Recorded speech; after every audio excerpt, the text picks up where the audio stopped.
Hi guys, so pag-usapan naman natin kung saan pwedeng gamitin yung ayuda na ating matatanggap. So tinuro ko na sa inyo kung paano mag-apply, sino yung maaaring mag-apply. So ngayon naman, ang ituturo ko sa inyo ay kung saan paaring gamitin.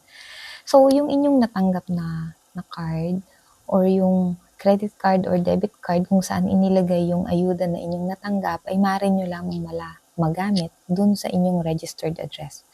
So, for example, dito ako sa Haman. So, dito ko lang siya sa Haman pwedeng gamitin. So, yun. Tapos, ano po yung mga eligible stores na pwede niyong paggamitan? So, number one is yung traditional markets, yung tinatawag na Jontong Sijang, or yung mga neighborhood marts. Sa restaurant, clothing shops, pwede pala kayong bumili ng damit eh. Hair salons ba? Pwede magpa-straight ng buhok. Optical shops, pwede kayong magpapalit ng inyong mga salamin, bumili ng salamin, ganon. Sa mga private academies, pag kulang yung inyong pambayad sa hagbo ng inyong mga anak, pwede nyo pong ibayad. Pharmacies, clinics, yan, pwede kayong bumili ng gamot, pwedeng magpagamot, punta kayong hospital, mga clinics lang And then doon sa mga franchise stores like convenience stores, pwede siya sa GS, 7-Eleven, CU doon. Bakeries, cafes, fried chicken, ayan, pwede. Pwede kayong magkape, di ba? Pwede nyo itambay pala to eh. Tapos, pwede nyo din pong ibili sa Hanamart.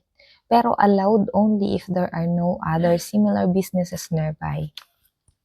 And then kapag bibili kayo or gagamitin nyo yung card, always check for the sticker at stores na minsan hebok sobi coupon sayong kanong mejang. Ayan. Or di kayo magtanong kayo, pwede ba dun yung ayuda? And then, ano naman yung mga stores or saan yung hindi pwedeng gamitin? Okay, remember, hindi pwedeng gamitin ha. So, ito ay hindi pwedeng gamitin dun sa mga large discount stores like E-Mart, Home Plus, Lotte Mart, o mga corporate supermarkets.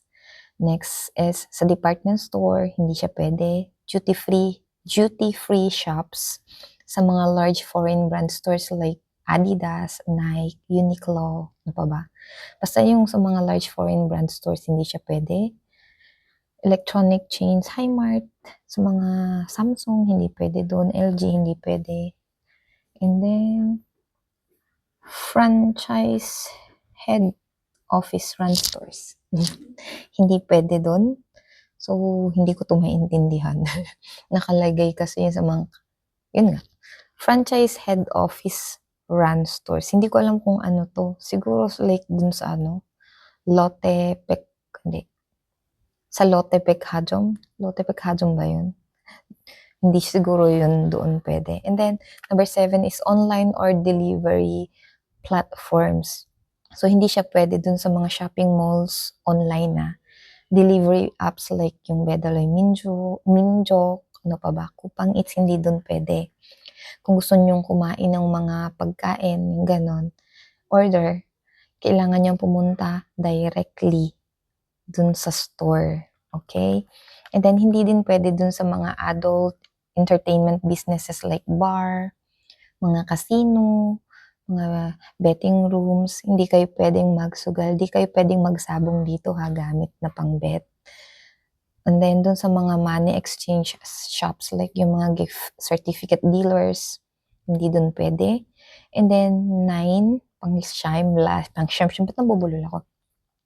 Hindi siya pwedeng ipangbayad ng tax, public utility payments, hindi niyo pwedeng ibayad doon sa mga transportation automatic payments, hindi po doon pwede.